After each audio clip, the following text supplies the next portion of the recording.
is a state GOP's Director of Communications, Wadi Gaitan. Wadi, good to see you. How are you? Pleasure. Thank you for the right pronunciation. Wadi, por favor.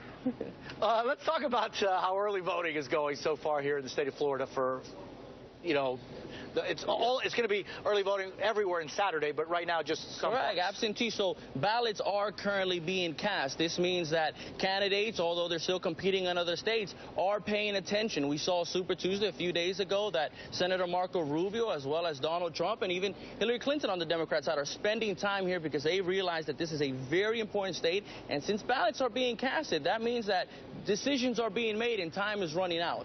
It's interesting because in some of the earlier states that we've seen, there have been a difference in the people that have voted early.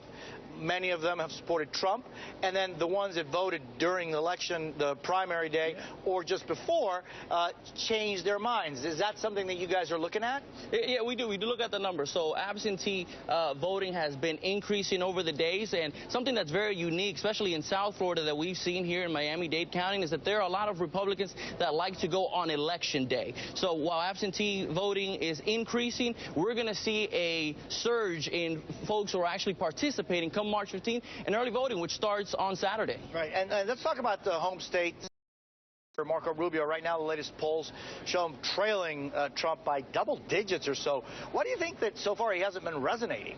Well, what I think is interesting is currently the playing field has been states where it's been proportional.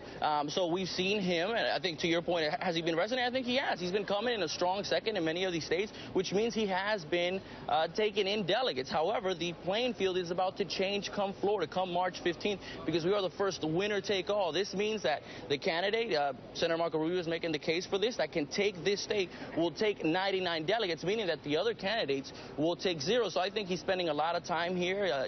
Folks are familiar with this message, but now he's taking it at a national level, not just at a statewide level, and we'll see how it goes. You're great at pivoting, man. I love that. I asked the question, you kind of answer it, but you give us other numbers. I love that. Let's talk about the Puerto Ricans, because there have been a huge increase in the number of Boricuas that have come to the state of Florida. I mean, it's been a 110% increase since the year 2000. We all know the island is going through some very difficult financial troubles. Marco Rubio voted against declaring bankruptcy.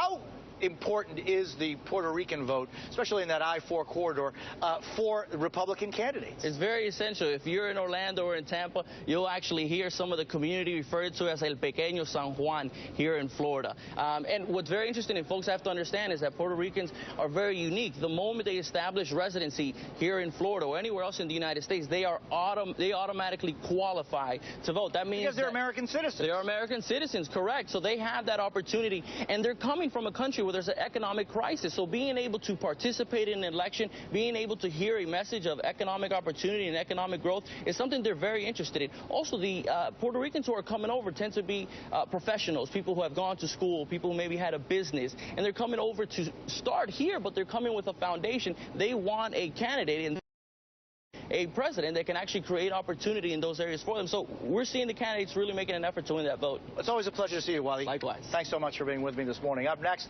GOP hopefuls preparing for their next debate. It's tonight in Detroit, where